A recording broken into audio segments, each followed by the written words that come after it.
Spring Awakening. Patty and Emily, thoughts and comedy from Broadway super fans. From Broadway super fans. I have really complicated feelings with this show in general, just because this is the first revival of a show that I saw and when living in New York on Broadway. So I have very vivid memories and feelings about the original production. And that didn't necessarily take away from this production because I really, really enjoyed it. But it just adds a layer of complexity that is confusing to me. That is so interesting because I also saw it originally and I have none of those feelings. I was sort of like, cool, another production of Spring Awakening that I get to see. That's awesome. But did you really love it? No. Because I really loved it. The original? The original. Oh, no. I saw it 4 times, and it was the show that when it was here, it was the show that I sent people to. Oh, you always have the one that you're like, yeah. Okay, you can go see whatever you want, go see Mia, but you have to go see Spring Awakening. I understand. I never had that attachment to it because I saw it once, and I was like, yeah, it's good. I connect much more to the cast recording. I love the cast recording, and I listen to it a lot. Yeah. This is a Deaf West production. And I thought to great effect utilizes deaf actors. Absolutely. And hearing actors as their singing voices. Some actors are hearing and are playing the character themselves. Right.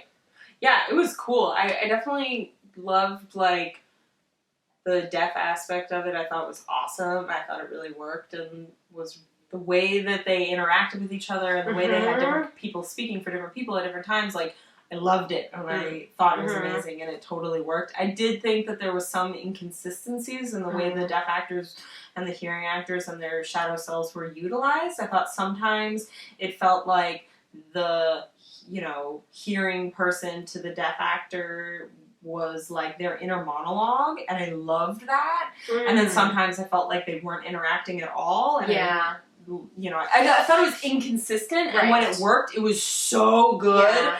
And then the parts when it kind of got forgotten about or wasn't played in the same way was sort of disappointing, but when it worked, it was awesome. Yeah. My favorite moment was when, I don't fucking remember any of these characters' names. If you describe them to me, I don't know. The gay one that was with Andy Mientus. Ernst. When him and... I know this show really What's Andy Mientus? Hanschen. What? Hanschen. Yeah. I'm never going to learn German. Whatever. Andy Mientus. Ernst and Hanschen. Ernst and the pretty boy. Yeah. Oof, that character is so weird and I love it. Yeah. It's so weird. It's still so weird. I forgot about the masturbation scene also. What is wrong with boys? My favorite part of the utilization of the interactions between the deaf actors and their hearing counterparts was when they were sitting on the piano having a flirty moment, and the pianist, who was his voice, when they kissed, he spun around in a circle. That was the best. Yeah. That was such a great moment where you were like, yes, that's his inner monologue. That's what he's doing on the inside. Love it. And there was just too many times where it wasn't called through. Manifestation of what they can't say out loud. Yeah. And the other thing that I thought worked really well is because this show is about miscommunication, lack of communication, and oppression, is if... I especially noticed it in The Bitch of Living. When Patrick Page, who's the teacher, they're doing their Latin exercises. When anyone would start to sign, hearing or otherwise, he would stop them. And if it was a deaf actor, they would vocalize the Latin. And then when Moritz and Melchior were singing The Bitch of Living, Patrick Page was calling over the deaf actors and practicing their speech with right, and having them feel his jaw, and he held a feather in front of their mouth so that you could see that you're aspirating and that the wind comes up. That's a vocal. That's right. Yeah, no, I thought that aspect of it was really good in that scene because it was also there was miscommunications between Patrick Page and some of the characters that were deaf in that scene. And then there was them getting into trouble because they couldn't hear him and stuff. That was really, really, really and good. It's just again that aspect of being other. Right. Yeah. and like squashing that. Yeah. As Yeah, much as everyone has to, like, possible. Yeah. get in line. Katie Beck, voice of Wendla. Oh, She was great. fucking amazing. I loved Yeah. her. I thought she was fantastic. That was one of the times that I loved the interaction between her and the deaf girl playing Wendla. I thought they were fantastic together. Like, they had a connection. They had a really nice chemistry, and they really were like checking in on each other and working together to make that character. Like, they together it was like they were playing that character together, and I felt like a lot of the times people weren't playing their characters together, you know, as much as like they were. And since they were introduced first, and that sort of set the tone. Oh, that's what you were the two actors are playing the same character, and that's how they're going to do it. And then it was inconsistent. Yeah. Daniel Durant played Moritz. He was the deaf actor who played Moritz, and Alex Boniello was the voice of Moritz. And I really liked how that casting worked, because in the original production, you know, it was John Gallagher Jr. with his like crazy hair and his like manic energy, and Daniel was like a normal, nervous, like trying to keep his shit together kid. Totally. And then the voice, Alex, was sort of punk rocky. Right. They gave him crazy hair, and he had like an edge to his voice. Yeah. And I was like, I see that this is, it seemed to me like that's who you want to be. It's a little bit your id, and you can't, you like, your brain is stopping you from being that person, from utilizing that person. Yeah. Sandra Mae Frank played Wendla. She was the deaf actress playing Wendla. She's wonderful. She was really so good. There are a few times I like Lea Michele. Spring Awakening was one of them, and she was fantastic. She's better than Lea Michele, and probably nicer. Yeah. Whatever, Lea Michele, we don't care. She's watching this. Treshelle Edmond played Martha, and Kathryn Gallagher was the voice of Martha. This girl was incredible. She was they were both so incredible, because also that song is really rough. Yeah. It's really, really rough. I wanted to see her play Wendla. Oh, yeah. Really badly. Yeah. I thought she was fucking incredible, and I was like, I want you to play Wendla. She was fantastic. Like, you're amazing. She was so great. That song, it just builds. It's really unsettling. Yeah. I mean, and it should be. Obviously. Yeah. And that we get our first glimpse of Ilsa, who, again, I did not see Krysta Rodriguez. So I saw Lauren Luiz, and she was great. Yeah. Yeah. She was really, really good. And I'm sure Krysta was great. I mean, Krysta was fantastic. Yeah. Krysta's wonderful and incredible, and she is such a wonderful actress, and I think she just she embodies characters. So how was Marlee Matlin? Because I didn't get to see her. She was great. Of course she was. I was really excited to see her. I love Marlee Matlin so much. I loved her on The West Wing so much. And it was really exciting to see her. And she was great. I mean, obviously it's a small part, but she was fantastic. Yeah.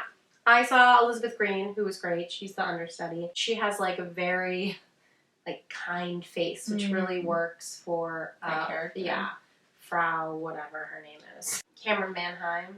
I love Camryn Manheim so fucking much. And I think I knew that, but seeing the show made me be like, oh my god. I love her. No, she's incredible. She's fantastic. She's fucking wonderful. She was so funny in that opening scene. Yeah. Like, making that scene so awkward and hilarious. Not that it's not written that way, but like, well, she's just fucking gold. Alex Wyse as Georg. The fucking shit. Oh my god. He was fucking amazing. I was so happy to hear that he was playing Georg, because that meant he was going to sing that solo in Touch Me. And he sang. Killed it. Oh, he crushed it. He just minced it up and was like, I don't know what that is. But he was like, you loved it. It was fucking amazing. Oh, Patrick Page. Oh, Patrick Page. He's fucking great. I love his weird voice. I mean, it's not weird. No, it's just like amazing. It's so good. Yeah. It's so good. Does he record audiobooks? I'm sure he must. He must, right? Yeah. He must. He's the best, and like, again, sort of thankless roles, but power that he has is helpful in these roles. I love Patrick Page. He's the best. He's so great. He's so amazing in everything I've ever seen him in. There is something I want to actually talk to you about, which I'm curious how you felt about it, because I don't remember feeling this way when I saw the original production, but as I've said before, I'm woke now. Oh, right. You know, and it's not something I picked up on in the first production, and I don't know how I feel about it in this production, because, so originally, like, I had a problem with the casting when the casting was announced, because I was like, I would have expected to see more people of color in this show. I have a problem when a show labels itself as, like, the show that has lots of diversity and does not have racial diversity. Like, it's completely and utterly fucking absurd to show me a cast that has one black person and one Hispanic person and say that's diversity just because half of them are deaf. There are people of color of all races. And Ally Stroker's in a wheelchair. And Ally Stroker's in a wheelchair. Like, there are people of all races, nationalities, all of that, who have all of those disabilities. I do not accept that as an excuse. I understand that there are a lot of factors. This show came from a 99-seat theater in LA. There are a lot of factors at work. That answer is not good enough for me, however. Well, the answer should be, we see that, and we will all work to do better next time. Right. And in future casting. Right. But there's no... Because you can't... There's no way you can defend yourself. If I say, your show doesn't have enough racial diversity, there's nothing you can possibly say that's going to stop me from believing that, because I see 20 white faces and one black face. And there's no way to change that. Yeah. But the reason why I found it, like, whatever, I had a problem with that. I have a problem with 90% of shows that get cast on Broadway. So it's not like that was out of the normal for me to think, wow, there's not enough people of color in this show. Right, there's never enough people of color. Unless you're doing a black show, or a Asian show, or a Hispanic show. Yeah, bullshit. Let's stop all that, guys. I fixed it. But the reason why I found this production, why I really can't let it go, and I found it extremely problematic, was that the one woman who's black is playing the same character that was a black person in the original production, which is Lily Cooper. Lily is the actress, and Martha Martha is the character. The reason why I found it troubling, not just like, oh, you cast a black person the same, because that's just like lazy and dumb and so stupid. It's like, well, we've established that it's okay to cast a black person in that role, so I guess that's the role that we can cast a black person in. That's dumb. Like, that's just stupid. It's 1890s Germany, and you put a black person in there, you can put a black person as any fucking character. Yeah. That's stupid. Yeah. The thing that I found extremely problematic that I never picked up on before was the scene when Wendela's like, beat me. Right. I want to know what that feels like. Then all of a sudden, as opposed to just being like, whatever, she hasn't felt anything, I was like, this is a white girl being like, I've never experienced anything difficult in my life. I want to feel what it's like to be a black person. That's how I felt about it. I don't think... Not that I think it was intentional. I don't think it was intentionally like that. Oh, because... Oh, I see what you're saying. Oh. But that seems like something you would read into it. Well, if there were other people of color in the cast, it wouldn't have been so blaring. Like, if there were... if the whole cast was mixed diversity, like, it wouldn't be so like... I don't know, in my face, but the fact that there's only one black person in it, and it happens to be that she's playing the one that's, like, really, really, really physically, mentally, and sexually abused, and that the girl who's completely sheltered and hasn't experienced any abuse of any kind besides lack of education, which is abuse, like, that she's like, I want to know what it feels like. All of a sudden, I was like, hate it. It's weird. It makes me feel really uncomfortable. I don't like it.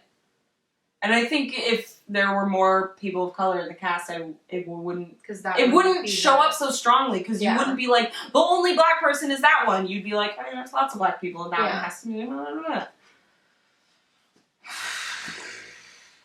I didn't like the ending.